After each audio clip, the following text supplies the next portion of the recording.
4th of February, 10:45 p.m. The biting winter cold makes it difficult to focus on any other scenario, but this scene in particular is far too grisly for even the vindictive chill to distract from. I'd never seen American police race to a scene this quickly. The body's barely cold, even with the wind and snow. They've set up shop already, taking pictures and cordoning off the area. Even to an observer in an urban setting with witnesses, the ease with which authorities were called to the scene is profound. It almost seems too easy. The victim is a young African-American male, average height, lying quite unceremoniously face down in the snow, without the 4 bullet wounds in his back oozing dark red blood into the freshly fallen snow. His position might be considered comical. There's barely a layer of snow over the corpse, as the police pretend to investigate the scene of the crime. It couldn't be a more obvious cover-up job if they'd been shouting it from the rooftops.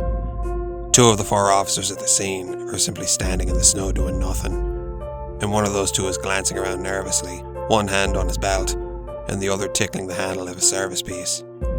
His entire uniform is wet with snow, as if he himself had fallen face first into the snowbank on the side of the stretch of City Road in northern Illinois. The pockets of his coat are a bit heavy for a beat cop, and his radio is slick with melted snow, meaning he's clearly the guy who called in the body. And judging from the misshapen imprint in the snow halfway down the block, the chaotic footprints leading from there to the body, and the fact that your man with soaked breeches was the one who made the call, it's fairly obvious that this was some shady activity. And a deeper check of the imprint in the snow, another sign that this was a cover-up, as they couldn't be arsed to cordon off this part of the crime scene, confirms it. A mysterious clear plastic pouch about the size of my fist, crammed with a white, powdery substance that could never in a million years be mistaken for snow. A drug deal gone wrong. Or perhaps a sting operation gone wrong. I keep my ears open for what the cops are saying amongst themselves, and I hear mention that their dead man was a cop too, one of their own. Apparently the current corpse wasn't quite as on the take as his lads, and set up an impromptu sting to catch one of them in the act, but the poor lad came unarmed and without backup. Most likely counting on some brotherly connection between cops to get them to turn over a new leaf. Unlikely. Once you cross that thin blue line, you're just another statistic. But they just made themselves a new statistic, courtesy of their local DEA agents. Corruption in this town has been on the rise lately amongst all law enforcement agencies, so the few good apples of the lot will be fierce glad they hired me to bust some dirty cops.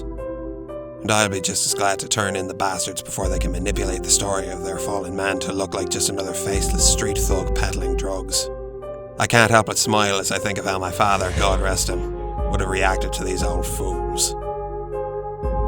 The cops begin taking down their phony crime scene, mumbling about filing a report. One that'll be rather incomplete, sure as the snow is as white as their pale, flabby arses. I back away lightly, staying in the road so as not to call attention to my presence. Across the street and away from the street lamps. Once a decent distance away, I melt into the shadows, making my way down the cold street to my car. My evidence and witness testimony may not be enough to convict them in any trial, but it'll damn sure be enough to get them fired and investigated by the DEA and Internal Affairs. But that's not enough for me. Once I call them, I'll have to let them in on a little plot I've been cooking up to catch them in the act once again. This little pouch of unmentionables may be evidence, but it'll be a grand form of bait to draw these idiots back to the crime scene.